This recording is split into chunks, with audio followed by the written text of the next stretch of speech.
係我由細至大都成10幾20年，其實差唔多冇中斷過嘅嚟嘅一個街市。即係我自己成長喺度附近啦。因為我媽媽後生嘅時候咧，其實都做過呢啲賣花啊，做過少少賣菜嘅呢啲咁嘅小販嘅生意。咁所以咧，佢對於街邊檔呢啲小販嘅活動咧特別有興趣嘅。咁所以咧，我哋細個嘅時候，佢耐唔中意帶我哋去買嘢咧，咁就講俾我哋聽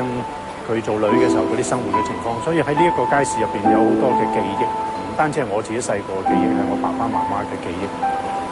呢一類型嘅舊嘅街市咧，我哋細個咧就好嘈吵嘅，啲人喺度叫嚟叫去，好多人傾偈啊，嗰啲街坊街里咧都好熟絡嘅。咁所以擺晒喺街度呢啲一啲嘅菜啊、魚啊、肉食啊，甚至都四圍都有嘅。睇得到呢啲舊式嘅街市嘅慢慢式微啦，慢慢收縮啦。咁但係佢原來嘅特徵嘅風貌咧，仍然保存咗喺度嘅。呢一兩檔嘅呢啲檔口咧就係好清楚嘅特色啦，即係